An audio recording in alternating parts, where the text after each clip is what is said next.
मेरे बेटों के समान जगह देकर मैं उनको आशीष करने वाला हूं। एक पीढ़ी को बिल्कुल स्किप कर दिया। जैसे मानो अगर मुझे मेरे पिताजी को और उनके भाइयों को जो संपत्ति उनके पिताजी देते हैं उसमें हिस्सा अगर मुझे दे देते हैं तो क्या होगा? बल्कि मेरे पिताजी को मिलना चाहिए। पिताजी से जो मिलेगा हम सारे भाइयों को उसमें से एक हिस्सा मुझे मिलना है। लेकिन इधर याकूब क्या कर रहे हैं? याकूब कह रहे हैं यूसुफ, बाकी मेरे बेटों के समान यानी तुम्हारे भाइयों के समान तुम्हारे बच्चों को, एफ्रेम को और मनस्से को मैं आशीष देना चाहता हूं। आगे पढ़िएगा 6वीं आयत। और उनके पश्चात तेरे जो संतान उत्पन्न हो वो तेरे तो ठहरेंगे, परंतु बंटवारे के समय वे अपने भाइयों ही के वंश में गिने जाएंगे। बंटवारे के समय में यानी कनान देश में जब पहुंचेंगे तब जो याकूब के 12 बच्चे, 12 बेटे, उनके कुलों के लिए, उनके गोत्रों के लिए जो बंटवारा होगा उसमें से उतना ही हक, उतना ही जमीन तुम्हारे ये 2 लड़के एफ्रेम और मनस्से के नाम पे भी मिलेगा। समझ गए आप? अब आते हैं जब इसका पूर्ति होने वाला है, जो हमने पहले पढ़ा था यहोशू के किताब में 16वीं अध्याय। थोड़ा सा आपको कंफ्यूजिंग लग रहा है तो आप माफ करिएगा, घर में जाके फिर से आप पढ़ सकते हैं। 16वीं अध्याय उसका 1 से लेकर 4 आयत तक यहोशू की किताब, पेज नंबर 281 है। फिर यूसुफ की संतान का भाग चिट्ठी डालने से ठहराया गया। उनकी सीमा यरीहो के पास की यरदन नदी से अर्थात पूर्व की ओर यरीहो के जल से आरंभ होकर उस पहाड़ी देश से होते हुए जो जंगल में है बेतेल को पहुंची। वहां से वो लूज तक पहुंची और रेकियों की सीमा से होते हुए अतारोत पर जा निकली और पश्चिम की ओर यप्लेतियों की सीमा से उतरकर फिर नीचे वाले बिथरोन की सीमा से होकर गेजेर को पहुंची और समुद्र पर निकली। तब मनश्शे और एफ्रेम नामक यूसुफ के दोनों पुत्रों की संतान ने अपना अपना भाग लिया। एफ्रेम और मनस्से को अपना अपना जमीन, इलाका मतलब दिल्ली से भी बड़ा इलाका है, उतना उनके नाम पे कर दिया, क्योंकि याकूब ने इन दोनों लड़कों को अपने बेटों के समान स्वीकार किया और बहुत सालों के बाद जब उनको असलियत में ये आशीषें मिल रहा है, जमीन मिल रहा है, तो असलियत में उनको ये दिया गया। एक इंपॉर्टेंट आत्मिक सिद्धांत है, वो है परमेश्वर अनक्वालिफाइड को काफी बार क्वालिफाई कर देते हैं बिना क्वालिफिकेशन। आमीन। और दूसरा, परमेश्वर जो कहते हैं वो परमेश्वर पूरा करने वाला परमेश्वर है। आमीन। काफी बार परमेश्वर ने एक बात कहा, उसके बाद हम अपने जीवन में बहुत सारे बिगड़ेपन में, बहुत सारे हम धीमे हो जाते हैं, हम अपने जीवन में जिस ढंग से चलना चाहिए नहीं हो पाता, उसके बावजूद परमेश्वर के वायदे परमेश्वर कैंसिल नहीं करते। आमीन, हालेलुया। आपके बारे में परमेश्वर की योजना परमेश्वर पूर्ण रूप से पूरा करना चाहते हैं। आपके संतानों के बारे में परमेश्वर ने जो कहा है वो परमेश्वर पूर्ण रूप से पूरा करने वाला परमेश्वर है। काफी बार हमारे बच्चों के तौर तरीका, उनके जीवन के अलग अलग बातें देखकर हमें लगता है परमेश्वर आपने क्या कहा था इसके बारे में और क्या निकला। उस समय में परमेश्वर के वचन के ऊपर भरोसा करे, विश्वास करे, क्योंकि वो वायदे देखकर मुकरने वाला परमेश्वर नहीं है। आमीन। क्या मेरे साथ हो? हालेलुया। अगर यहोशू की किताब अगर आप पढ़कर देखेंगे, सुनिएगा ध्यान से, मैंने यहोशू की किताब एक दिन में 2-3 घंटे में पढ़ के फिनिश कर दिया। मैं आपको उत्साह दूंगा, बाइबल में जो जितना चैप्टर है ना 1200 अध्याय से कम है कुल मिला के। यानी 100 दिन में अगर आप बाइबल पढ़ के फिनिश करना चाहते हैं तो आप आसानी से कर सकते हैं। डेली 12 अध्याय पढ़ दीजिए, 100 दिन में बाइबल पढ़ के फिनिश कर सकते हैं। परमेश्वर का वचन जीवन देता है, ताकत देता है। आमीन। कितने लोग बाइबल लाए हैं आज? बाइबल हाथ में उठा के ही दिखाइए। Very good, very good. Number बढ़ रहा है और बढ़ने देना है। अब एक और चीज करना शुरू करना है, एक पेन और बुक भी लेके आना है। हाँ, वेरी गुड, एक्सीलेंट।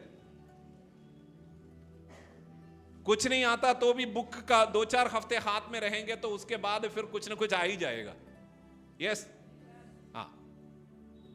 यहोशू के किताब को अगर आप पढ़कर देखेंगे, अनयूजुअल तरीके में परमेश्वर कैसे लोगों को, उन्होंने जो मांगा गया उसको दिया और आशीष किया, यह दिखेगा। फर्स्ट उदाहरण, मैं रेफरेंस नहीं लूंगा। फर्स्ट उदाहरण, कालेब नाम का व्यक्ति। बोलिए कालेब। कालेब ऐसा एक व्यक्ति थे जो इस कनान के इलाके को गुप्त रूप से जाके देखने गए थे शुरू में, और उस समय वहां पे विरोध दानवों के रूप में जब दिखाई दिया, उसने कहा नहीं, ये हम अपना सकते हैं। लेकिन बाकी लोगों ने विश्वास करने के कारण परमेश्वर ने उनको एंट्री नहीं दिया। लेकिन उतने समय के बाद यहोशू के किताब में जब वो लोग कनान में प्रवेश करते हैं, कालेब आके यहोशू को बोलते हैं, मुझे वही इलाका चाहिए जो मैंने देखने गया था।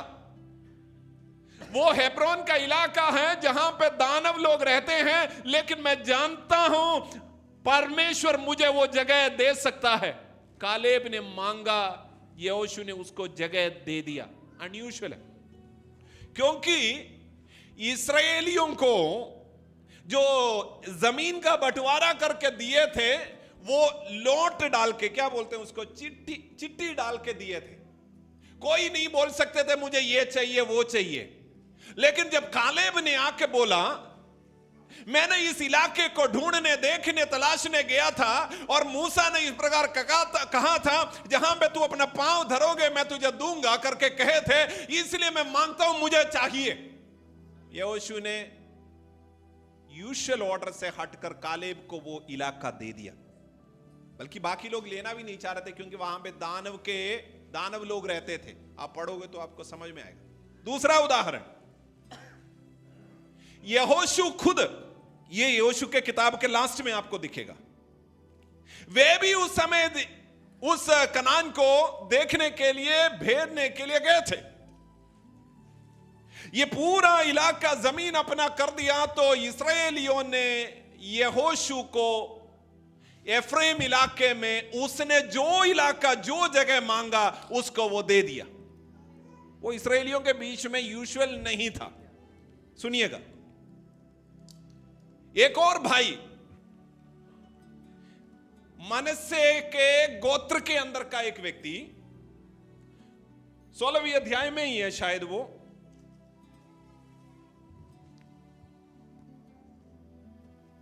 एग्जैक्ट आयत मुझे याद नहीं आ रहा। वो व्यक्ति के 5 लड़कियां थे।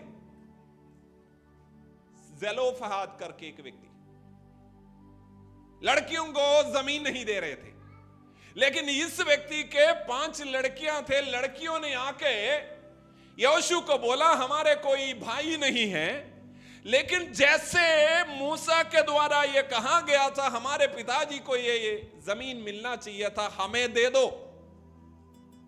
यहोशू ने परमेश्वर की उपस्थिति में कंसल्टेशन करके इस्राएल के अंदर नॉर्मली जो नहीं होता वैसा एक कार्य किया, उन लड़कियों को अपना इलाका दे दिया, जमीन दिया। क्या कहना चाहता हूं, इस तरह का और भी उदाहरण आपको मिलेगा। आप अगर परमेश्वर की उपस्थिति में विश्वास करने वाला व्यक्ति हैं, आप अगर प्रभु की ओर देखने वाला व्यक्ति है, परमेश्वर बहुत बार कतार से आपको बाहर निकालकर आपको प्रायोरिटी देकर आपके जीवन में कुछ कर सकता है। हालेलुया। क्यों में खड़े होकर काउंटर तक पहुंचेंगे तो तब तक काउंटर भी बंद हो जाएगा, लेकिन जब परमेश्वर के संतान प्रभु से कहते हैं, प्रभु मेरे जीवन में क्वालिटी नहीं, क्वालिफिकेशन नहीं, या बाकियों के समान मुझे कुछ, मेरे पास बोलने के लिए कुछ नहीं, लेकिन परमेश्वर मैं आपसे मांगता हूं करके जब आप परमेश्वर की उपस्थिति में पिटीशन लेके आते हैं, परमेश्वर अनक्वालिफाइड को क्वालिफाई कर देते हैं, परमेश्वर अनवर्दी को वर्दी बना देते हैं, परमेश्वर आपको योग्य बनाएगा। आमीन, हालेलुया। आपके अंदर ऐसा विश्वास आने दीजिए, दिल्ली शहर में, आपके घर में, इस कलीसिया में, इस इलाके में, जो नॉर्मली संभव नहीं है, ऐसे कुछ चीजों को मांगना शुरू करिए। आप देखेंगे परमेश्वर अपने आपके जीवन में अद्भुत कार्यों को करेगा। इधर बैठ के बोल के चलो आज मांग लेता हूं करके घर पे जाके सोना नहीं है। आपके बाइबल में लिखिए, आज पास्टर ने ये कहा था, मैं इस वचन को रिसीव करता हूं, उसको डिक्लेयर करना शुरू करिए, उस वचन को छोड़िए मत। परमेश्वर आपके जीवन में अद्भुत कार्य करेगा। देखिए, जब आप विश्वास करते हैं, जब आप परमेश्वर से मांगते हैं, क्या होता है मालूम है? आत्मिक दुनिया में, आत्मिक वातावरण में चीजें एक्टिवेट होने लगता है, बातें बनने लगता है। हाँ, आपको दिखने के पहले टाइम लग सकता है भौतिक दुनिया में, शारीरिक बातों में, लेकिन आत्मिक वातावरण में कोई कोई स्वर्गदूत आपके लिए कुछ उत्तर लाते हुए वहां पे परमेश्वर के द्वारा भेजा जाता है। कोई कोई दुष्ट शक्तियां जो आपके ऊपर हावी हो रहा था, वो आपसे उसको दूर भागना पड़ता है, क्योंकि आपने परमेश्वर की उपस्थिति में एक पिटीशन रखा। किसके सामने?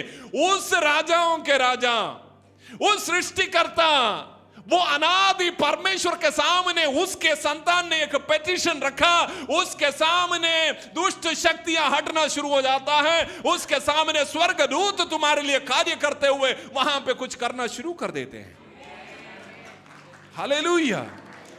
तुम्हारे प्रार्थना के ऊपर, तुम्हारे मांगने के ऊपर। और मैं कहना चाहता हूं, यहां पर देखिए, याकूब ने एफ्रेम और मनश्शे को आशीष किए थे, उसके वजह से यह हुआ।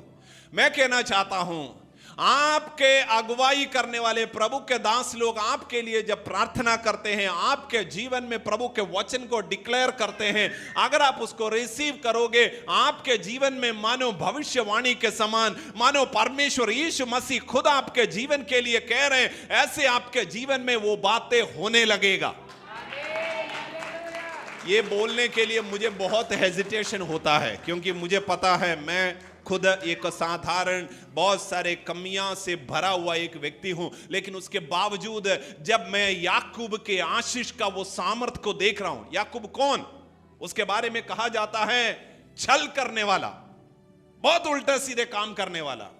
लेकिन जब परमेश्वर एक व्यक्ति को एक जगह में खड़ा कर देते हैं, उसका ब्लेसिंग उस व्यक्ति के जीवन में सामर्थी तरीके में कार्य करता है।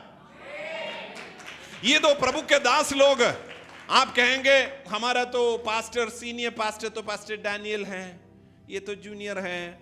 मैं आपको कहना चाहता हूं, प्रभु के उपस्थिति में प्रभु अपने दासों को जब खड़ा कर देते हैं, साधारण लोग होंगे, किसी किसी के उम्र के लोग होंगे, किसी किसी से छोटे होंगे, लेकिन मैं कहना चाहता हूं, वे जब आपके जीवन में हृदय से जब परमेश्वर के अभिषेक में खड़े होकर कोई बात जब कहते हैं, अगर आप उसको रिसीव करोगे, आपके जीवन में अद्भुत कार्य हो सकता है।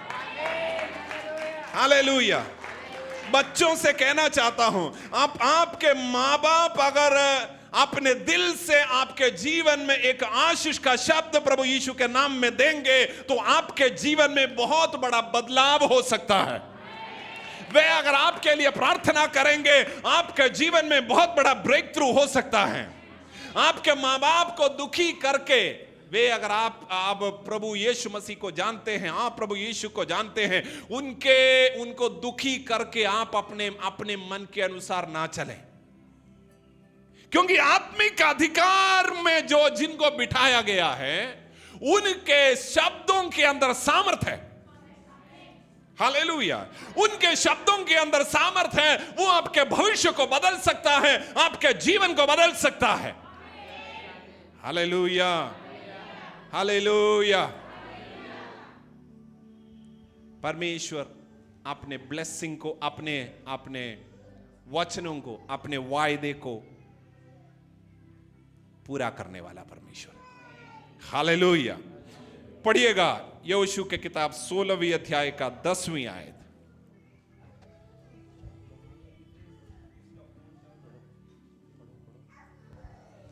यहोशू 16वीं अध्याय का 10वीं आयत। परंतु जो कनानी गेजेर में बसे थे उनको एप्रेमियों ने बहास से नहीं निकाला, इसलिए वे कनानी उनके बीच आज के दिन तक बसे हैं और बेगारी में दास के समान काम करते हैं। 17वीं अध्याय का 12वीं 13वीं आयत भी पढ़ दीजिएगा। परंतु मनश्शेई उन नगरों के निवासियों को उसमें से नहीं निकाल सके, इसलिए वे कनानी उस देश में बलपूर्वक बसे ही रहे।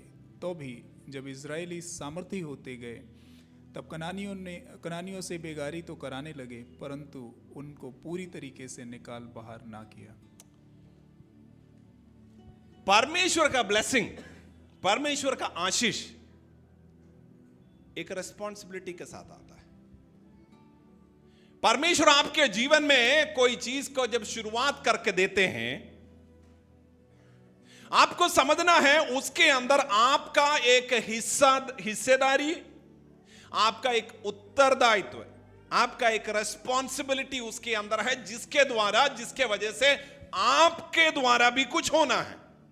क्या मतलब? इधर देखते हैं, इधर 16वीं अध्याय का 10वीं आयत में लिखा है, उन्होंने एफ्रेम लोगों ने कनानियों को वहां से निकाला नहीं और अब तक ये कनानी लोग एफ्रेम लोगों के निवासियों के बीच में रहते आ रहे हैं।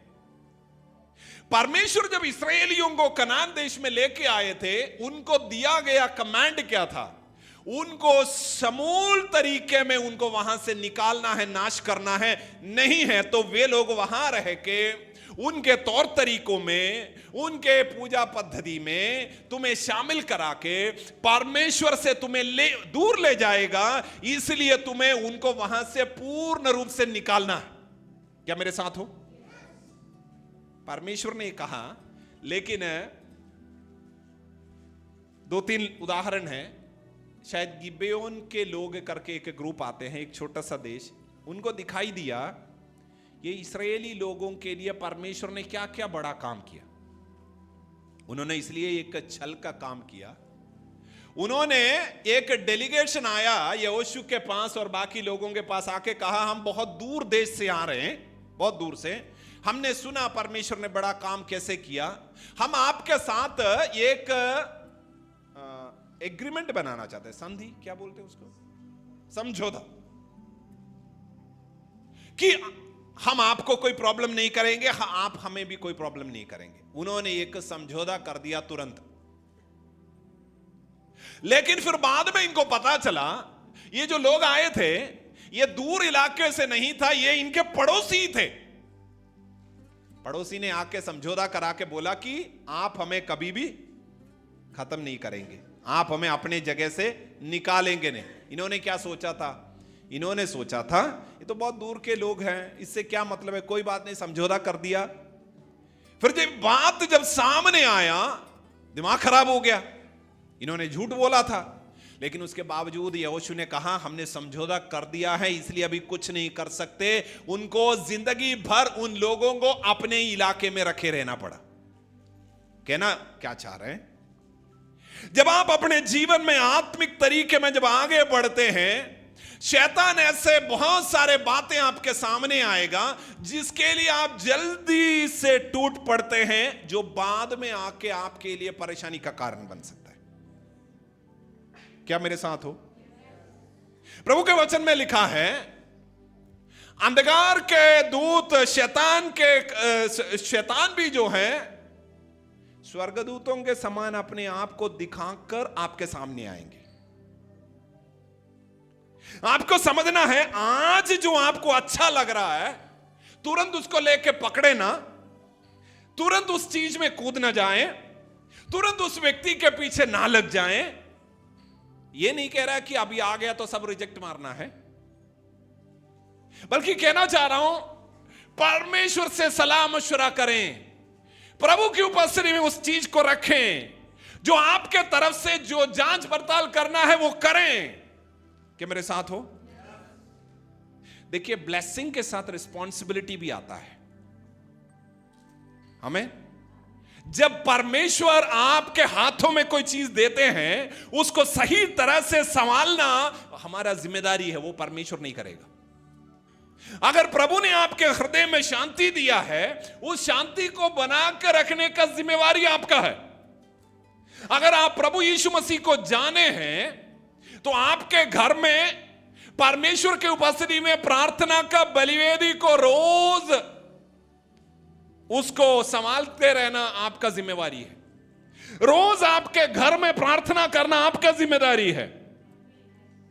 आपने प्रभु यीशु मसीह को जाना, तब बिना कोई शर्त प्रभु ने आपको स्वीकार किया, लेकिन प्रभु के संतान होने के बाद आपके जीवन के जो चीजों को दूर करना है, वो चाहे दारू पीने की बात हो, वो चाहे आपके शरीर को किसी भी तरीके से बेकार करने वाली कोई बात हो, उसको दूर करने का जिम्मेवारी आपका है। वो जिम्मेदारी से आप नहीं भाग सकते। हमेशा ब्लेसिंग के साथ एक रिस्पॉन्सिबिलिटी आता है। क्या मेरे साथ हो? ये 17वीं अध्याय का जो आयत आपने पढ़ा था, 12वीं और 13वीं आयत से, उसमें लिखा है, पढ़ दीजिएगा। परंतु मनश्शेई उन नगरों के निवासियों को उनमें से नहीं निकाल सके। देखिए पहले 16वीं अध्याय में एफ्रेम के बारे में कहा था, दोनों भाइयों के बारे में कह रहे। एफ्रेम ने वहां से उन लोगों को, कनानियों को नहीं निकाला। अब मनश्शे के बारे में कह रहे हैं। हाँ जी, इसलिए वे कनानी उस देश में बलपूर्वक बसे ही रहे। हाँ, वे बसे ही रहे, उनको निकाले नहीं। तो भी जब इस्राएली सामर्थी हो गए, तब कनानियों से बेगारी तो कराने लगे, परंतु उनको पूरी रीति से निकाल बाहर न। देखिए मनश्शे को यहोशू ने, ध्यान से सुनिएगा, यहोशू ने शुरुआत में कुछ कुछ इलाकों को पूर्ण रूप से वहां से लोगों को निकाल कर इनको बसाया वहां पे। बाकी जगहों का बस बंटवारा करके इलाका दे दिया। देखो ये इलाका तुम्हारा, इस तरीके से 12 गोत्रों को इलाका दे दिया, लेकिन वहां के निवासियों को निकालने का काम उस गोत्र का था। सुनिएगा, बंटवारा कर दिया, जैसे मानो आपके नाम पे आपका घर कर दिया, लेकिन घर के अंदर और कोई आके बैठा हुआ है। अगर ओनरशिप आपका है, कोई निकल नहीं रहा, तो आपका जिम्मेदारी बनता है, आपका हक बनता है, घर पे रहने के पहले पुलिस को ले आए या जैसे भी हो, उस लोगों को जो जबरदस्ती वहां पे बैठे हो उनको निकाले। हमें अगर आप नहीं करोगे, कोई बात नहीं यार, एक कमरा उनको भी देते, एक कमरा हम भी ले लेते। नो, कोई चीज में, परमेश्वर के बातों में, हमें जहां पर कोई बात कहते हैं ऐसे करना है, उसमें कॉम्प्रोमाइज नहीं करना है। क्या मेरे साथ हो? उसमें कॉम्प्रोमाइज नहीं करना है। अगर परमेश्वर का वचन एक बात कहते हैं, उसको फिर उसी तरीके से करना चाहिए। नहीं है तो दूरगामी दिक्कतें आपके जीवन में आ सकता है, लंबे समय में बाद में जाके आपको परेशानी हो सकता है। क्या मेरे साथ हो? Hallelujah, hallelujah. इसी तरीके से सुनिएगा, बेन्यामीन के गोत्र को जो इलाका दिए थे, सुनिएगा, बेन्यामीन के गोत्र को, मैं वर्सेस नहीं ले रहा हूं, आप सुनिएगा, इस लेसन को सुनिएगा। उसमें एक इलाके का नाम था यबूसियों का शहर,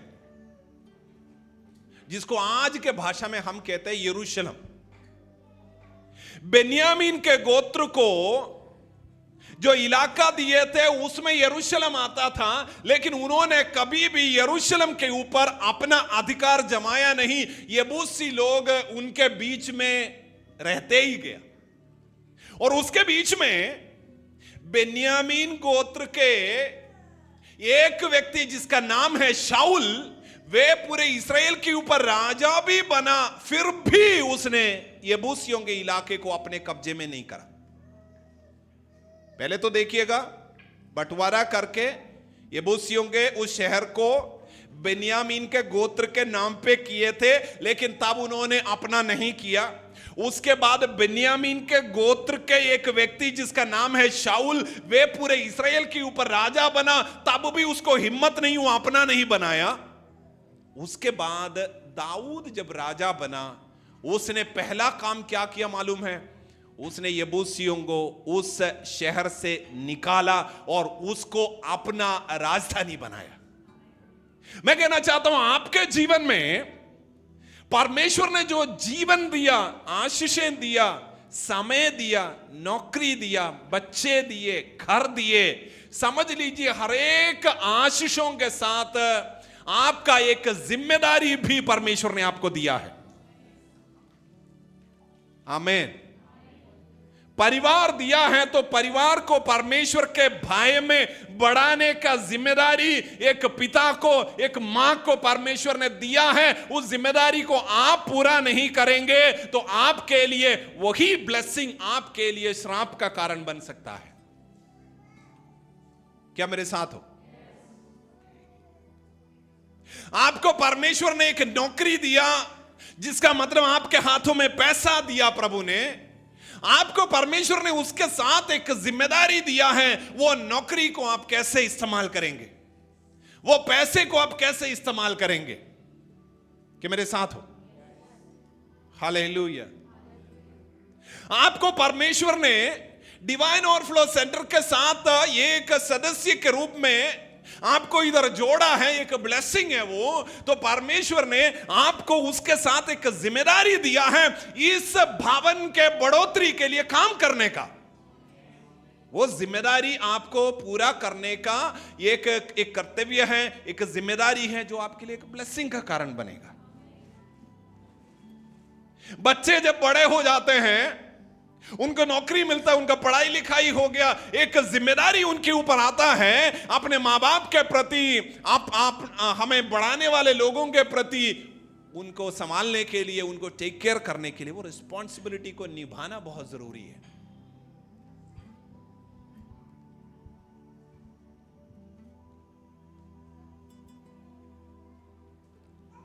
देखिए,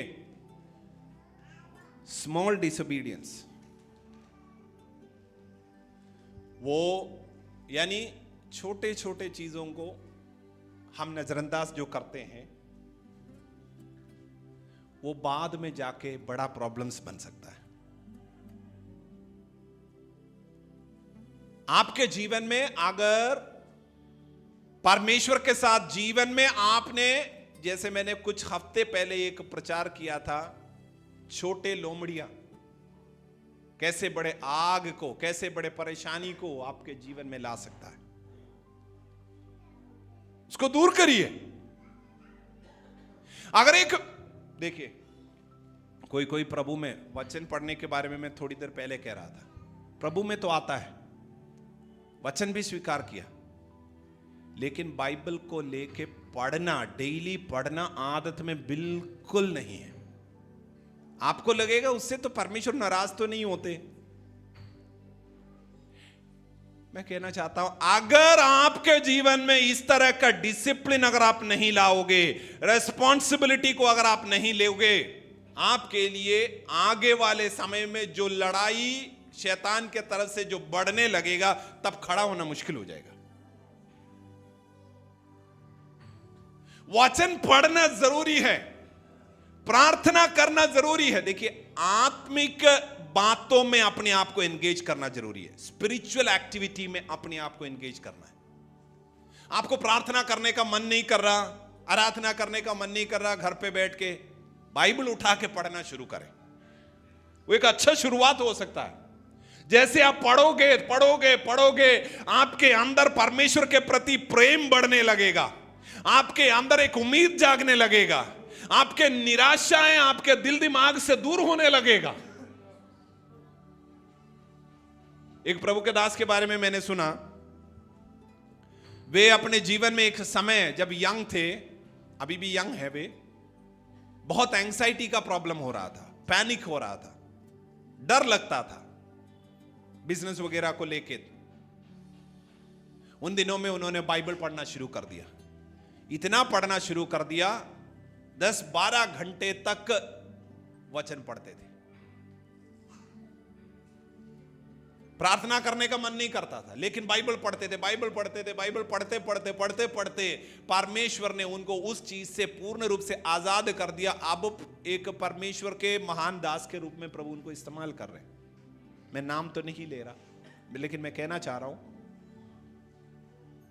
स्पिरिचुअल एक्टिविटी में अपने आप को शामिल कराने का जिम्मेदारी ले लीजिए। स्पिरिचुअल एक्टिविटी का मेरा मतलब यह नहीं है कि स्किट में, कोरियोग्राफी में, गाने में वो नहीं, वो तो चर्च का एक्टिविटी है, अच्छी बात है, सेवा कर रहे हैं, लेकिन उससे बढ़ के पर्सनल लाइफ में स्पिरिचुअल एक्टिविटी में शामिल हो जाओ। पर्सनल लाइफ में डेली वचन पढ़ने में, प्रार्थना करने में, अगर आप इस स्पिरिचुअल एक्टिविटी में अपने आप को शामिल करोगे, आप परमेश्वर के उपस्थिति में रह रहे होंगे, स्वर्गदूत आपके चारों ओर सेवा कर रहे होंगे, आप ऑटोमेटिकली आपके जीवन में जहां पे पहुंचना है वहां पे आप जलते जाओगे। मैं इंग्लिश में ये कहना चाहता हूं, स्पिरिचुअल एक्टिविटी, बोलिए स्पिरिचुअल एक्टिविटी, ये आत्मिक एक्टिविटी में अपने आप को डेली लगा के रखना है, जो आपके लिए बहुत जरूरी है। ये आपका जिम्मेवारी है, ये आपका जिम्मेदारी है। इसके द्वारा आपके जीवन में बहुत बड़ा बदलाव आ सकता है। एफ्रेम और मनश्शे को जगह, जमीन बंटवारा करके दिया, लेकिन उन्होंने जो मिला उसके अंदर जो थोड़ा बहुत जगह उनके लिए रहने के लिए जगह मिल गया, वहां पे रह के बाकी लोग जो रह रहे थे उनको भी वहां पे रुकने दे दिया। क्या हुआ? पाप उनके बीच में घुस के, आपको मालूम है इज़राइल जो देश बना, किंगडम बना, फिर वे दो भाग में बट गए थे, एक का नाम यहूदा, दूसरे के नाम इस्राएल, लेकिन उनका नाम काफी बार बाइबल में एफ्रेम करके पुकारा जाता है। कारण क्या है? एफ्रेम एक इंपॉर्टेंट एक गोत्र था, क्योंकि यूसुफ का बेटा, आपको एक और बात मालूम है, ये एफ्रेम और मनश्शे दोनों बेटे, इधर आना, दो बच्चे इधर आना, आप आ जाओ बेटा, आ जाओ। अच्छा उसको नहीं आना, आप दोनों आ जाओ, आप दोनों आ जाओ, उधर ही रुकना, ओके? सुनिएगा इधर, जब याकूब यूसुफ के बच्चे एफ्रेम और मनश्शे को आशीष कर रहे थे, मनश्शे बड़ा बेटा, एफ्रेम छोटा बेटा, ठीक है? याकूब के सामने यूसुफ इन दोनों को खड़ा कर दिया। देखिए बड़ी है, इसे समझ लीजिएगा, इसका नाम है मनश्शे, जो बड़ा बेटा है, ये छोटा एफ्रेम। यूसुफ ने, बेटा आप इधर को आ जाओ, आप इधर आ जाओ। यूसुफ ने इन दोनों को सामने खड़ा कर दिया। सामने खड़ा करने के बाद बोला कि इनके लिए प्रेयर करो। नहीं, फिर गलत हो गया, आप इधर ही आ जाओ, मैं थोड़ा सा कंफ्यूज हो गया। ओके, यूसुफ का सोच था याकूब का दाहिना हाथ मेरा बेटा मनश्शे जो बड़ा है उसके ऊपर आना चाहिए, और याकूब का लेफ्ट हैंड मेरा छोटा बेटा एफ्रेम के ऊपर आना चाहिए।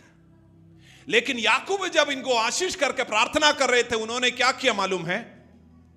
उन्होंने, जो बुजुर्ग बुढ़ा याकूब ने क्या किया, अपने हाथ को क्रॉस कर दिया, ये वाले हाथ को इधर रख दिया, सेम टाइम ये वाले हाथ को इधर रख दिया। क्या दिखाते हुए? एफ्रेम छोटा है लेकिन मेरा दाएं हाथ इसके ऊपर, क्या दिखाता है? इंपॉर्टेंस दिखाते हुए। मनश्शे इनका बड़ा बेटा, लेकिन लेफ्ट हैंड इसके ऊपर रखा। यूसुफ चिढ़ गए, बोलने लगा पिताजी ये बड़ा बेटा मनश्शे है, ये छोटा एफ्रेम है, आप अपना राइट हैंड इसके ऊपर रखिए। लेकिन याकूब ने कहा मैं जानता हूं, लेकिन ब्लेसिंग परमेश्वर की ओर से इनके जीवन में जो देना है, मेरे अंदर जो इंस्पिरेशन आ रहा है उसके तरीके से मैं कर रहा हूं।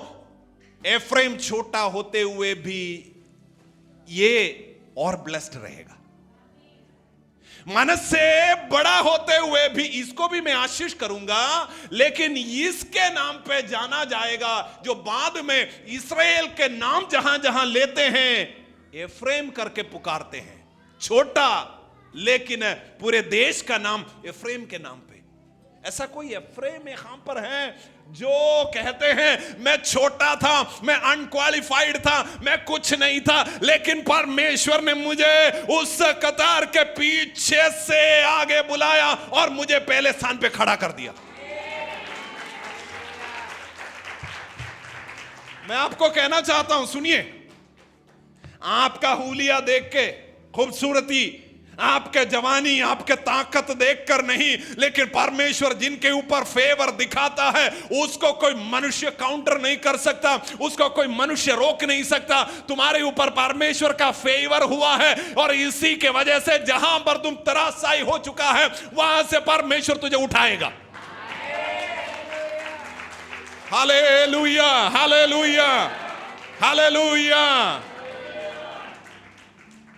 ये यफ्रेम, सुनिएगा, ये यफ्रेम जो छोटा होते हुए परमेश्वर ने उसको प्रमोट किया, ये यफ्रेम, क्योंकि ये लोग कनानियों को उनके बीच में से दूर नहीं किया, बाद में जाके क्या होता है मालूम है?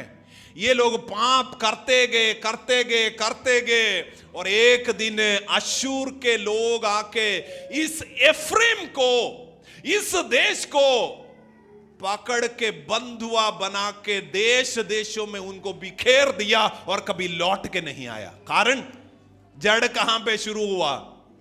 जब परमेश्वर ने उनको जमीन दिए थे, उनको बंटवारा करके इलाका दिए थे, उन्होंने कनानियों को और अन्य देवी देवताओं के बातों को उनके बीच में से दूर ना करके उन्हीं के बातों में लगने के कारण उनके बीच में वे लोग उस तरीके से वो उसको टॉलरेट करने के वजह से बाद में जाके उन्हीं के पाप में फंस गए और वो वहां से दूर किया गया, उनको निकाला गया।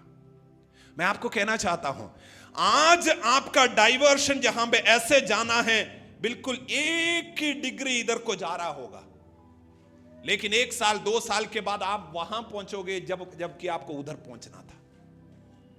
क्या मेरे साथ हो?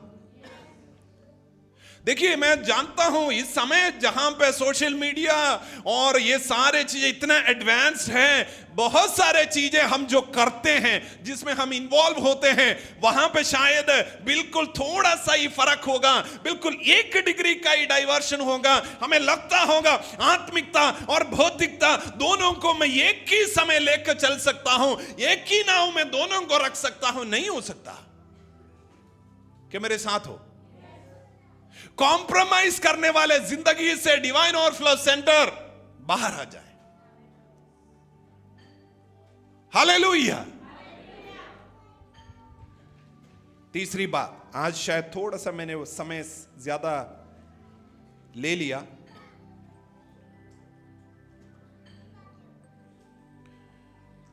अगले पॉइंट में जाने के पहले, जो हम आज बर्दाश्त करते हैं कल हमारे ऊपर वे सत्ता चलाएंगे। सुनिएगा, जिस चीज को आप आज बर्दाश्त करोगे वो कल आपके ऊपर अपना अधिकार चलाएगा।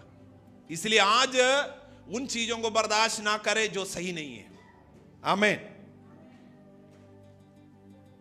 अब 17वीं अध्याय के 14वीं आयत से 18वीं आयत तक बहुत महत्वपूर्ण है, ध्यान से सुनिएगा। यूसुफ जी, 17वीं अध्याय 14 से लेकर 18वीं आयत तक। यूसुफ की संतान यहोशू से कहने लगी, जी, हम तो गिनती में बहुत हैं, क्योंकि अब तक यहोवा हमें आशीष ही देता आया है। फिर तूने हमारे भाग के लिए चिट्ठी डालकर क्यों एक ही अंश दिया है? यहोशू ने उनसे कहा, यदि तुम गिनती में बहुत हो और एप्रैम की पहाड़ी देश तुम्हारे लिए छोटा हो, तो परिज्जियों और रपाइयों का देश जो जंगल है उसमें जाकर पेड़ों को काट डालो। यूसुफ की संतान ने कहा, वो पहाड़ी देश हमारे लिए छोटा है, और बेतशान और उसके नगरों में रहने वाले और इजराइल की तराई में रहने वाले जितने कनानी नीचे के देश में रहते हैं, उन सबों के पास लोहे के रथ हैं। फिर यहोशू ने क्या प्रेमी क्या मनस्सेई अर्थात यूसुफ के सारे घराने से कहा, हाँ, तुम लोग तो गिनती में बहुत हो और तुम्हारी सामर्थ्य भी बड़ी है, इसलिए तुमको केवल एक ही भाग ना मिलेगा, पहाड़ी देश भी तुम्हारा हो जाएगा। क्योंकि वो जंगल तो है, परंतु उसके पेड़ काट डालो, तब उसके आसपास का देश भी तुम्हारा हो जाएगा। क्योंकि चाहे कनानी सामर्थी हों और उनके पास लोहे के रथ भी हों, तो भी तुम उन्हें वहां से निकाल सकोगे। सुनिएगा, जिसको परमेश्वर ने बुलाया और ब्लेस किया, आशीष किया, उस व्यक्ति विश्वास के साथ अगर मेहनत करोगे, विश्वास के साथ कदम बढ़ाओगे, विश्वास के साथ परिश्रम करोगे, तो अब तक उस ब्लेसिंग के बावजूद तुझे दिखाई नहीं दिया उस तरह के नए चीजें भी जोड़ा जाएगा। सुना आपने? परमेश्वर का आशीष हमेशा एक बीज के रूप में ही दिखाई देता है। विलियम सेमूर करके एक ब्लैक अमेरिकन परमेश्वर का वचन सीखना चाहा, क्योंकि पराम करके एक व्यक्ति पेंतकुस्त का अन्य भाषा के वरदानों के बारे में वगैरह अपने बाइबल स्कूल में सिखा रहे थे। विलियम सेमूर जाके बोला कि मुझे भी सीखने की अनुमति दो। बोला सीख लो। लेकिन जब पहुंचा वहां पर, अंदर बाकी गोरे लड़कों के साथ बैठने नहीं देते, काले को अंदर नहीं बैठ सकते, समझ लीजिए वरांडा में बिठा दिया, वो भी बंद, कान लगा के सुनना पड़ता था। वो वहां बैठ के परहाम नाम के विलियम नहीं, उनका नाम प्रॉपर फुल मुझे याद नहीं आ रहा, उनका सरनेम परहाम करके है, परहाम, वचन सिखा रहे थे। अंदर बैठ के प्रार्थना करने की अनुमति नहीं था। विलियम सेमूर बाहर बैठ के वचन सुनते, प्रार्थना करते रहे कि परमेश्वर, अगर ये पेंतकुस्त का अनुभव, अगर ये अभिषेक के बातें, ये अन्य भाषा का वरदान अगर मेरे लिए भी है तो मेरे जीवन में कार्य कर। कुछ टाइम के बाद ये लोगों ने उसको वहीं से निकाल दिया। ये पुराने समय की बात है, 150 साल पहले की बात। कलीसिया के अंदर भी भेदभाव था, लेकिन इसने प्रार्थना किया, परमेश्वर आप भेदभाव नहीं करते, बिना भेदभाव अपने अभिषेक को आप देना चाहते हैं, आप मुझे दीजिए। लेकिन उसको वहां से निकाल दिया। वो था टेक्सास में ह्यूस्टन नाम के जगह में, जहां से बाइबल स्कूल से उसको निकाल दिया।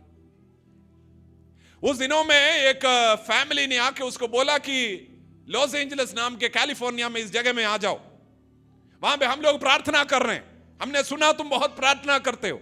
वो वहां पहुंचे। वहां पहुंचने पर वो लोग भी कुछ दिनों के बाद हालात के वजह से उसको वहां से निकाल दिया। वहां से निकले, वहां पे जो घोड़ों के लिए जो चारा रखने वाला बड़ा सा एक बिल्डिंग था, वहां पे जाके वो दिन रात प्रार्थना करने लगे। 1 2 3 लोग उसके साथ जुड़ने लगे। बहुत जल्द वहां पे एक बहुत बड़ा एक भीड़ 24 आवर प्रार्थना में जुड़ गए। वहां पे मिरेकल्स होने लगे, वहां पे अभिषेक का कार्य होने लगे, वहां पे अन्य भाषा में लोग बात करने लगे, भविष्यवाणी होने लगे। दूर देशों से लॉस एंजलिस में वहां पर लोग आने लगे। आपको मालूम है, इंडिया में जो बेदारी, जो पेंतकुस्त का अनुभव, अन्य भाषा का अनुभव, जो चमत्कार के कार्य जो होता है, उसका जो बेदारी जो है वो लॉस एंजलिस में वो विलियम सेमूर के उस सेवकाई के अंदर शुरू हुआ था। विलियम सेमूर चाहे तो बैठकर कह सकते थे, मैं तो एक काला इंसान, कोई मुझे नहीं जानते, कोई मुझे समझना नहीं चाहते, कोई मुझे सिखाना नहीं चाहते। लेकिन उसके जीवन में परमेश्वर ने मानो एक बीज के समान उसके अंदर उस आग को डाला था। उसको खुद इसका ज्यादा अनुभव नहीं हुआ, लेकिन जितने सारे लोग वहां पर पहुंचे, उनके जीवन में वो अभिषेक का आग बनकर उनके द्वारा कार्य करने लगे। देश देशों में वो एक बेदारी के कार्य का एक बीज के रूप में चला गया। मैं आपको कहना चाहता हूं, अगर आपके जीवन में परमेश्वर का ब्लेसिंग अगर आता है, वो एक बीज है, छोटा है, लेकिन उसका असली स्वरूप उतना नहीं है। उसके असली स्वरूप बहुत बड़ा है। अगर आप उस ब्लेसिंग को बीज के रूप में लेकर उसमें विश्वास के साथ परिश्रम करोगे, विश्वास के साथ प्रयत्न करोगे, विश्वास के साथ कदम बढ़ाओगे, परमेश्वर जहां जहां तू जाएगा वहां वहां परमेश्वर तुझे एक ब्लेसिंग का कारण बनाएगा। बहुत लोग ऐसे सोचते हैं, पास्टर डैनियल से जो मिलना था मिल गया, अभी अगले व्यक्ति और कोई पास्टर के पास जाते हैं, वहां से कुछ ले लेते हैं, शायद बेहतर हो जाए।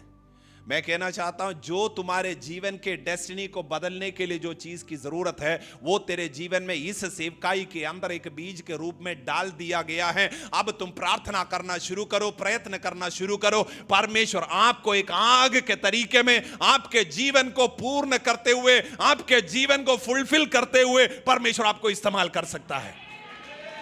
लेकिन वो बीज को अगर बॉटल में बंद करके आप घर के अंदर शोकेस में रखे रहेंगे, वो जिंदगी भर वहां पे रहेगा, लेकिन आपके जीवन में कोई बदलाव नहीं आएगा। मैं डिवाइन ओवरफ्लो सेंटर के एक एक विश्वासियों को चुनौती देना चाहता हूं, तुम्हारे जीवन में परमेश्वर ने जो बीज डाला है, जो ब्लेसिंग डाला है, जो अभिषेक डाला है, उस अभिषेक के आग को ज्वालामुखी बनने दीजिए। वो स्वामर्थ को आपके जीवन से बहने दीजिए। Hallelujah, hallelujah. इन लोग एफ्रेम और मनश्शे के लोग आके बोलने लगे, देखो हम गिनती में बहुत ज्यादा लोग हैं, जो आपने बंटवारा करके दिया वो हमारे लिए काफी नहीं है। यहोशू ने कहा, देखो तुम कंप्लेन करना बंद करो, तुम्हारे आगे जो पूरा जंगली इलाका दिया है उसको साफ करके तुम अपने लोगों के लिए इस्तेमाल करो।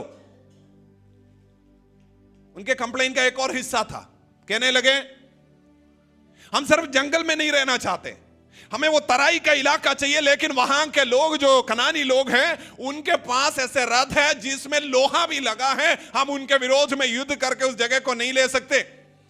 लेकिन यहोशू कह रहे, तुम लोग गिनती में ज्यादा हैं, पावरफुल हैं, तुम लोग उस इलाके को भी अपना कर सकते, क्योंकि जो इलाका बांटकर तुम्हें जो दिया वो मैंने नहीं दिया, बल्कि परमेश्वर ने कहा और मैंने तुम्हारे नाम पे कर दिया, तुम जाके अपना बनाओ, तुमसे हो सकता है।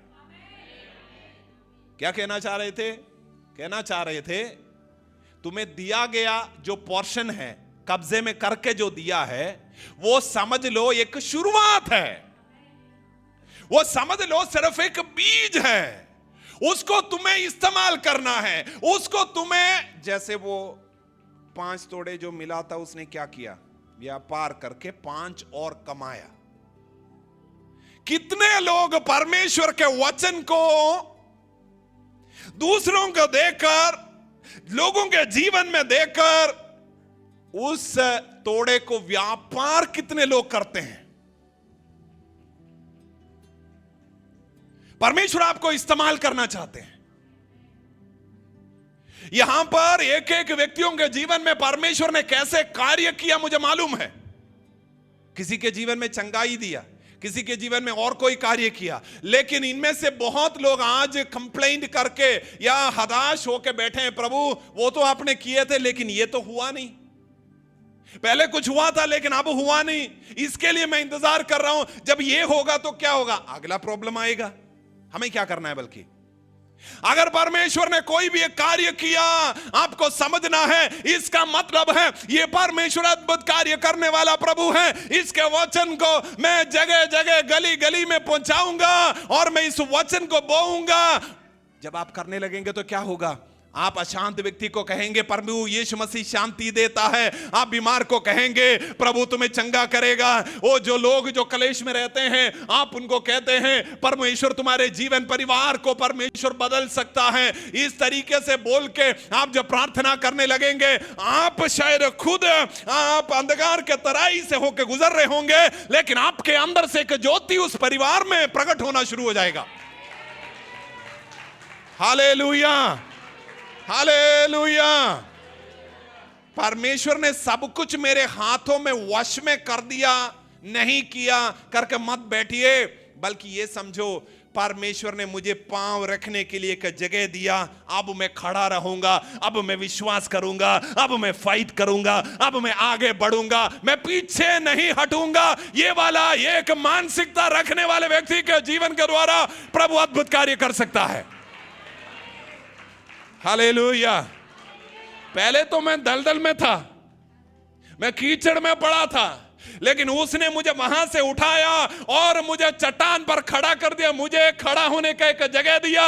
अब मैं उसके नाम को घोषित करूंगा, उसके नाम का प्रचार करूंगा, उसके नाम पे प्रार्थना करूंगा। ये कहने वाले लोगों के द्वारा परमेश्वर अद्भुत कार्य कर सकता है।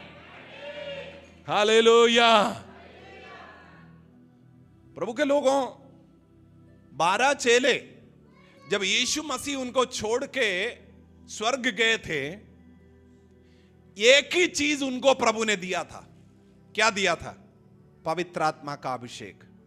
उनको घर नहीं दिया, पैसा नहीं दिया, उनको नौकरी नहीं दिया, उनको वैसे तो प्रभु यीशु ने कहा था पृथ्वी के अंत तक पहुंचना, लेकिन उनको टिकट करा के नहीं दिए थे। प्रभु यीशु बोल के चले गए जाना है। अगर मैं आपको कहूं भाई हमें चर्च के लिए यह चीज चाहिए, बोल के मैं चला गया, आप सोचेंगे चाहिए लेकिन माल कहां है? मेरे बेटा बोलते मूला कहां है? यीशु ने ठीक वही किया, लेकिन बात क्या है? बात यह है, पवित्र आत्मा को जब प्रभु यीशु मसीह ने उनको दिया, उनका बेसिक जो सीड है, बीज है, जो रिसोर्स है, उसको देख के प्रभु गया था। अब जब तुम कदम बढ़ाओगे, तुम विश्वास करोगे, तुम परिश्रम करोगे, तुम्हारे उस परिश्रम के ऊपर परमेश्वर का बड़ा कार्य होगा। हालेलुया। पास्टर जी आप तो कह रहे थे हम शहर में 2-3 जगहों में हम मीटिंग करेंगे, एक करके आपने छोड़ दिया। मैं कहूंगा आप इनिशिएटिव लो ना, आप इनिशिएटिव लो। मैं अक्सर पास्टर्स को यहां पे बोलता हूं, मैं इंस्पिरेशन में चलने वाला एक व्यक्ति हूं। पवित्र आत्मा ने मुझे एक बात कहा, मैं उसको शुरू कर सकता हूं, मैं उसको एक इनिशियल फोर्स दे सकता हूं, लेकिन उसको आगे बढ़ाने का काम आप लोगों का है। यीशु ने वही किया, मैंने उन्हीं से सीखा। यीशु ने बोला तुम्हें जाके सेवा करना है जगत के अंत तक। ऐसे दर्शन को, ऐसे अभिषेक को पकड़ के उसको लेकर दौड़ने वाले लोगों की जरूरत है। हालेलुया। मुझे पता है मैं एक पास्टर के तरीके में यहां पे सेवकाई कर रहा हूं, लेकिन प्रभु ने जो अभिषेक दिया, प्रभु ने जो बुलाहट दिया, वो उससे बढ़कर है। इसलिए मैं हमेशा कहता हूं इन दोनों प्रभु के दास लोगों को, मुझे आपकी जरूरत है। इसलिए नहीं कि आप लोग बहुत गिनती में बहुत ज्यादा है, लेकिन मैं जानता हूं मेरे बुलाहट और मेरे ऊपर जो प्रभु का अभिषेक है, उसके साथ अगर मुझे चलना है तो मुझे कॉम्प्लीमेंट करने वाला, मेरे साथ परिश्रम करने वाले कुछ लोगों की जरूरत है। जब एक फोर्स बन के एक साथ आगे बढ़ेंगे तभी जाके प्रभु का कार्य होगा। मुझे आपकी जरूरत है, ये कलीसिया को बढ़ाने के लिए, ये कलीसिया को बिल्ड करने के लिए मुझे आपकी जरूरत है। मैं ये नहीं कह रहा कि परिश्रम करने वाले, मेहनत करने वाले मैं आप आके बैठ के पैसा दे के जाओ, नहीं, मुझे आपकी जरूरत है। परिश्रम करने के लिए मुझे आपकी जरूरत है। अगर आप और मैं मिलकर परिश्रम करेंगे तो परमेश्वर का राज्य लाजपत नगर से लेकर दिल्ली शहर के लेकर एनसीआर के अंदर, भारतवर्ष के अंदर परमेश्वर का कार्य उसके पूर्ति की ओर बढ़ेगा। हालेलुया। क्या ये जो दर्शन यहां पर जो बांटा है, दर्शन जो आपके हृदयों में जो उड़ेला है, उस दर्शन के अंदर अपने हिस्सेदारी को समझकर आप आगे बढ़ना शुरू हुआ है कि नहीं? अगर आप नहीं करोगे, ये दर्शन वहीं का वहीं रह जाएगा। एफ्रेम और मनश्शे हमें बताते हैं ब्लेसिंग चाहे कितना भी लोग रोकें, कितने भी समय निकल जाएं, लेकिन परमेश्वर ने कहा है तो जरूर पूरा होगा। एफ्रेम और मनश्शे आपको चिल्ला के कहेंगे ये जो ब्लेसिंग कहा है उसके अंदर तुम्हारा, आपका एक जिम्मेवारी है, आप उससे भाग नहीं सकते। और आप अपने जीवन में अब तक जो देखा उससे बढ़कर काम देखना चाहते हैं तो आपको विश्वास करना पड़ेगा, आपको मैदान में निकलना पड़ेगा, मैदान में उतरना पड़ेगा।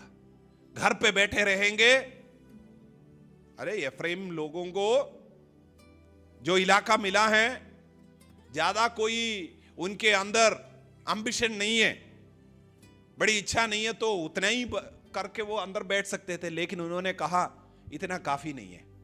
तब यहोशू ने उनको स्ट्रैटेजी दिया, वो जंगली इलाका तुम साफ करके अपने लिए ले सकते हो, और तराई का इलाके में जो वहां पे रथ और लोहे के रथ के साथ जो लोग अति सामर्थी लोग जाते हैं, उनके ऊपर भी परमेश्वर तुम्हें जय दिलाएगा। तुम उस इलाके भी अपना बना सकते हो। कुछ लोगों के इलाकों को परमेश्वर विस्तार करना चाहते हैं, लेकिन उसके लिए एक दुआ, एक प्रार्थना, एक इच्छा, एक डिजायर आपके अंदर से उठना है। नहीं, आपने सुना ही नहीं है। ये माइक दीजिएगा। हेलो, सुनिएगा।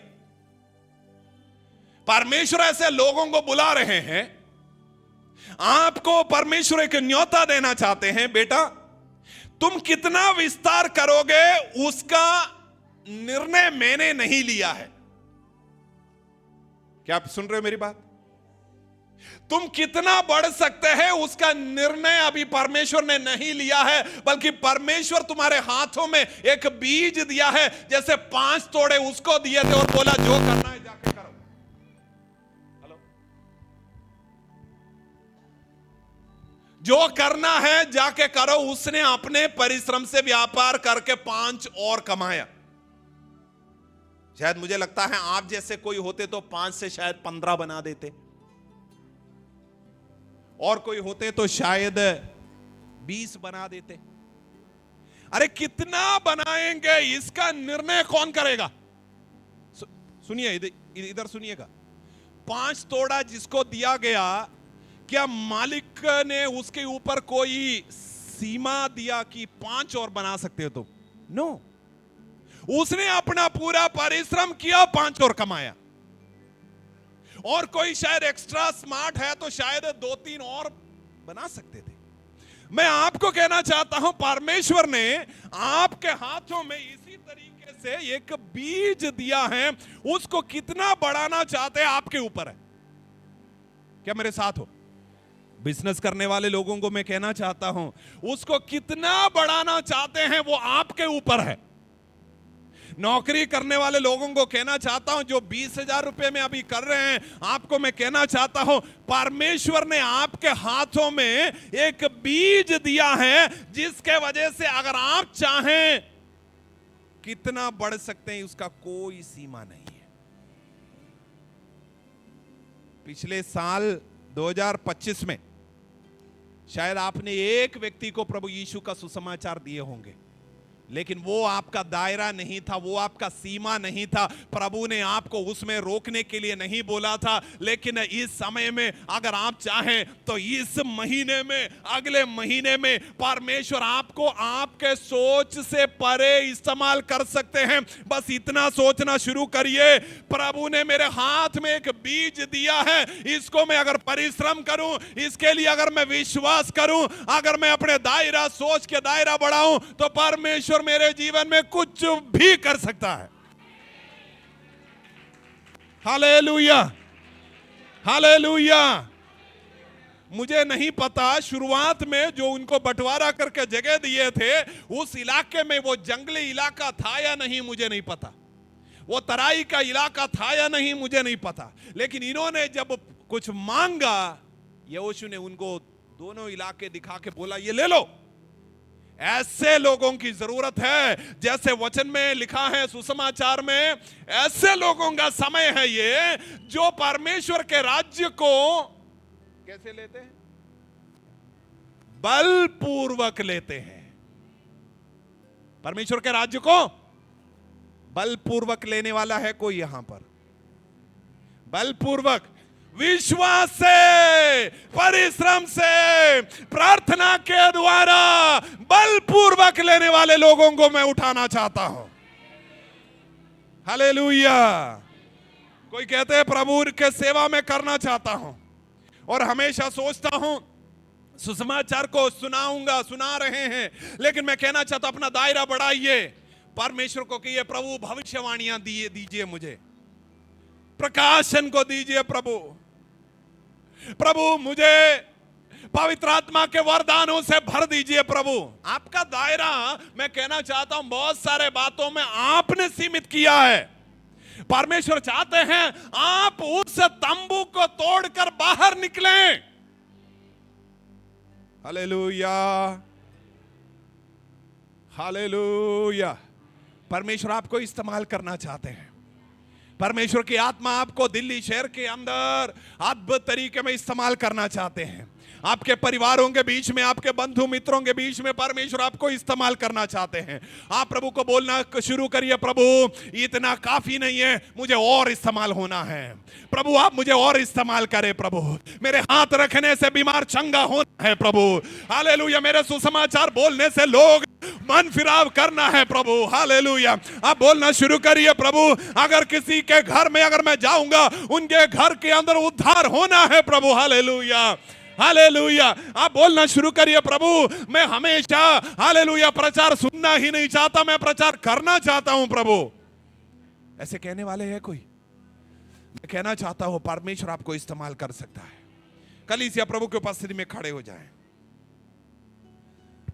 अंतरे प्रबाल शबल प्रबंदरे हथिना जर प्रबादिग शबल प्रबना दिग शबर प्रभाजन खड़ग रगदना अधिबल वरबला दिग शमन प्रबंधरे जड़ा दिरेलिया प्रबली शंब्रवादि खड़गरगदना। प्रभु के उपस्थिति में हालेलुया प्रार्थना करना शुरू करें। हमने सुना एफ्रेम और मनश्शे के जीवन से, हालेलुया हालेलुया, परमेश्वर जो वायदे देते हैं वो उसको पूरा करने वाला परमेश्वर है।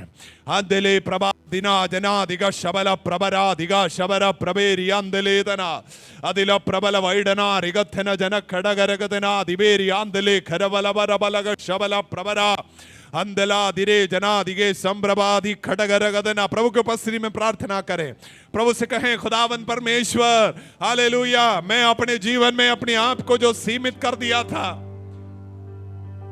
उससे बाहर आता, उससे बाहर आता। आपके हाथों में इस्तेमाल होने के लिए, आपके हाथों में इस्तेमाल होने के लिए, आपके हाथों में इस्तेमाल होने के लिए, आपके हाथों में इस्तेमाल होने के लिए। देरे प्रबालग शबल प्रबल वैडना दिगे दिगारगड़ प्रबला जना दिगे शंब्रबादि खड़ग रगदना देर बला प्रबला जना दिगे शंदरादि खड़ग रगदना। Hallelujah hallelujah.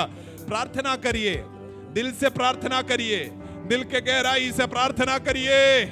ले खरबला प्रभा दिगे शंब्रबादि खड़ग रगदना जवारी वेरी अंदले खड़ग रगदना। अभिषेक तूने दिया, प्यासे दिल से करता दुआ। जीसस, अभिषेक तूने दिया, प्यासे दिल से करता दुआ।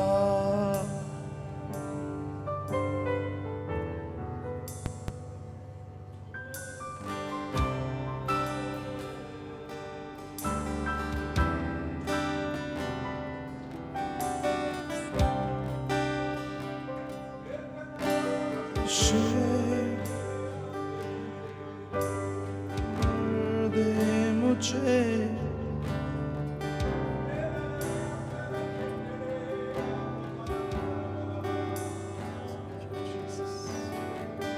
पवित्र आत्मा तू अगुवाई कर, लाखों आत्मा तू दे।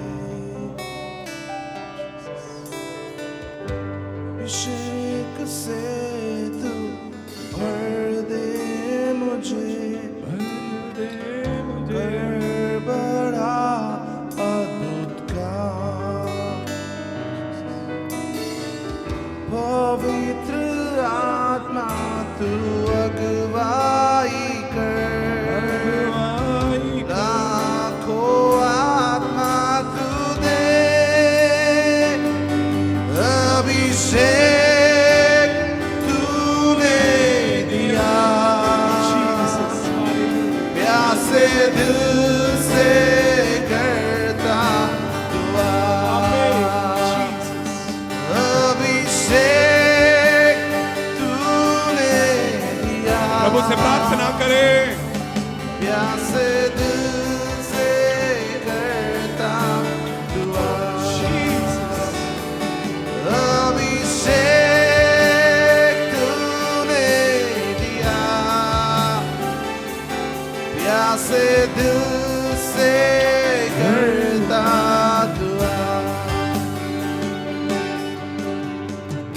इतने दिन खुदावन परमेश्वर, ये वचन के साथ हम आपकी उपस्थिति में आते हैं।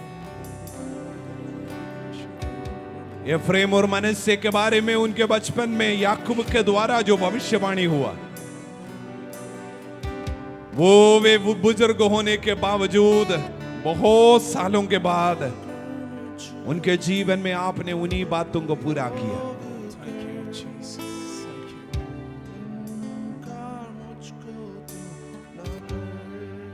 जब एफ्रेम और मनश्शे खुद भी वहां पे नहीं थे, उनके बच्चे, उनके पोते, लेकिन उस समय में भी सदियों पहले दिए गए वायदे को परमेश्वर ने पूरा किया।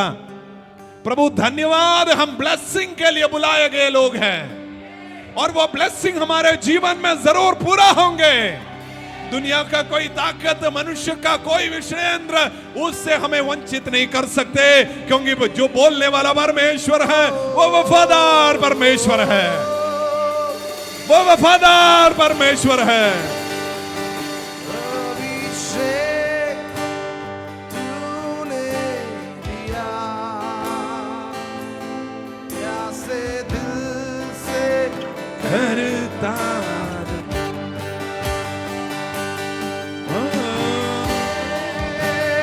तूने दिया, प्यासे दिल से करता दुआ।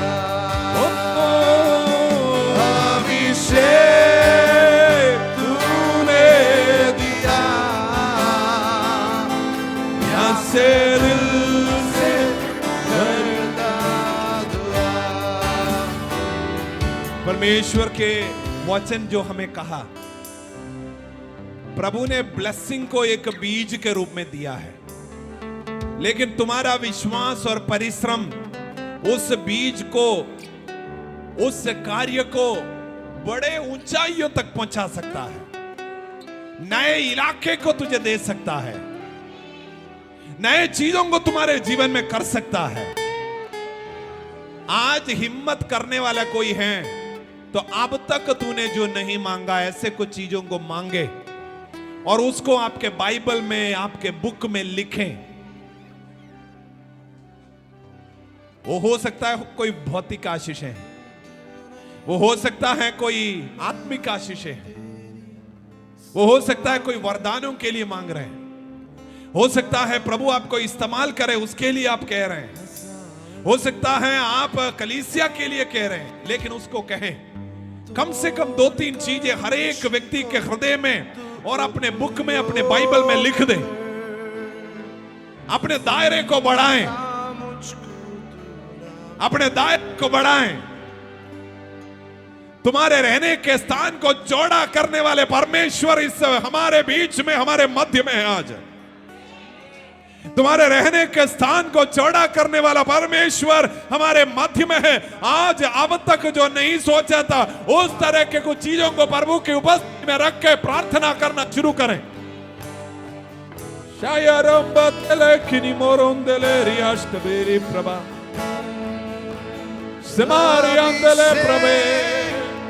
तूने दिया,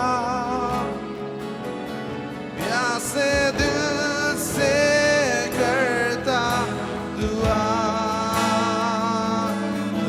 अभिषेक तूने दिया, तूने दिया। दिल से करता दुआ। परमेश्वर विश्वास के वीरों को खड़ा करना चाहते हैं। तूने दिया,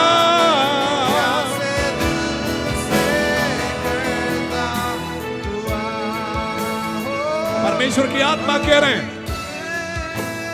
विश्वास के वीरों को इस डिवाइन ओवरफ्लो सेंटर से प्रभु उठाना चाहते हैं।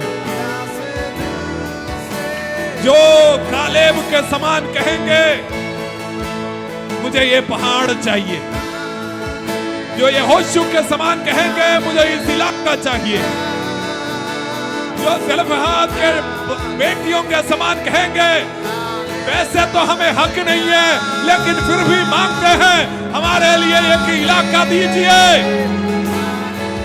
अफरीम से के समान कहेंगे ये जगह हमारे लिए काफी नहीं है, हमें विस्तार कर दीजिए, हमें बड़ा जगह दीजिए। ऐसे लोगों को प्रभु खाना चाहते हैं।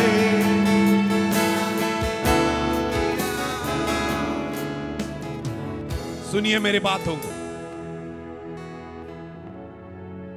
परमेश्वर ऐसे विश्वास के वीरों को यहां से खड़ा करना चाहते हैं जो चाहे अपने लिए नहीं, लेकिन परमेश्वर के राज्य के लिए ही सही, दूसरों के लिए ही सही, या अपने लिए ही अब तक जो नहीं मांगा, ऐसे लोगों को, ऐसे चीजों को मांगना शुरू। मैंने कहा आपसे, जैसे कालेब ने मांगा पूरा हेब्रोन का इलाका, सेलवाद के बेटियों ने लड़कियां होने के बावजूद उस समय में जो उनके हक में नहीं था, उन्होंने कहा हमें चाहिए। दुनिया में शायद कोई ना दे सकते हैं, लेकिन तुम्हारे स्वर्गीय पिता तुम्हारे प्रार्थना को उत्तर सुनने वाला परमेश्वर तेरे जीवन में कर सकता है। वो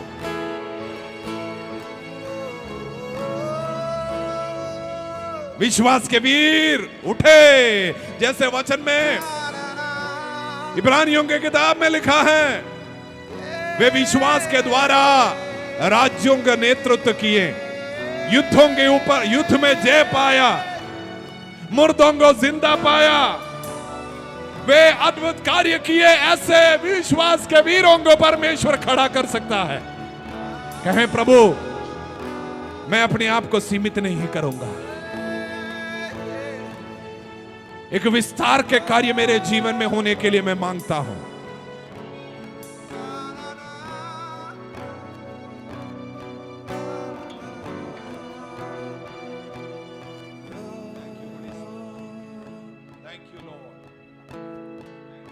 इतने दिन मैंने तेरी सेवा की, आगे है आशीष हजार,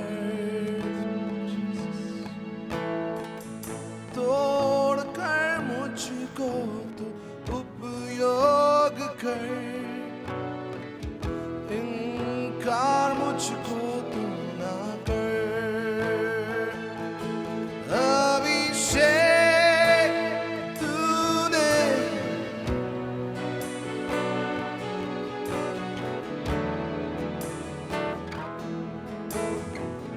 अभिषेक अभिषेक अभिषेक तूने दिया, प्यासे दिल से करता दुआ। Thank you, Jesus.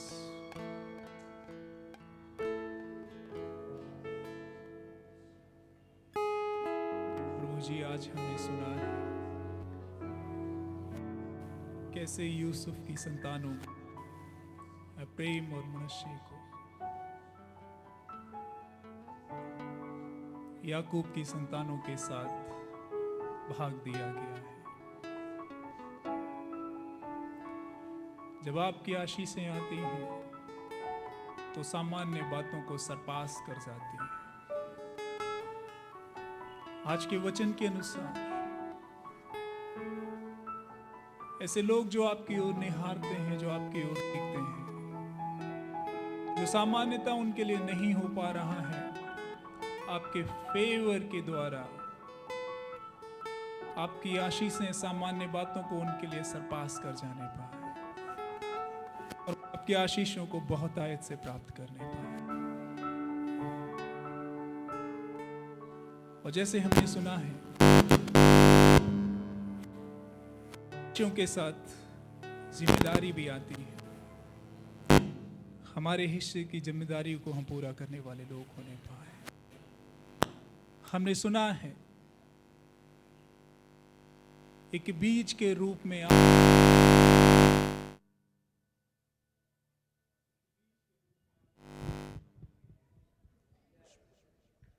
हम उस बीज को बढ़ाने वाले लोग होने पाए। सब कुछ आपने प्रभु जी हमारे हाथों में दे दिया है। जैसे हमने सुना है जिसे 5 तोड़े मिले थे उसने 5 और कमाए, लेकिन 5 तोड़े कमाना उसकी सीमा नहीं थी।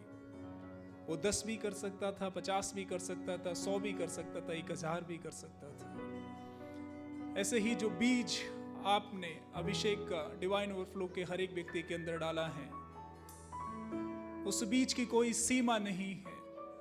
यीशु के नाम में डिवाइन ओवरफ्लो के लोगों का दायरा बढ़ने लगे, ये बड़ी बातों को देखने लगे, ये बड़ी बातों के लिए विश्वास करने लगे, ये बड़ी बातों को परस्यू करने लगे, और बड़ी बातें यीशु के नाम में इनके जीवन में और उनके जीवन के द्वारा होने लगे, और यीशु का नाम महिमा पाए। Thank you Jesus. ऐसे ही आशीष के वचनों को मैं मेरे लोगों के ऊपर कहता हूं। आपके अभिषेक में हम और बढ़ने पाए प्रभु जी। Thank you Lord. महिमा और आदर हम आपको देते हैं, मसीह यीशु के नाम में प्रार्थना को मांगते हैं, आमीन। जोरदार तालियों से हम प्रभु को महिमा देंगे। वो महिमा के योग्य हैं। हालेलुया। आप सब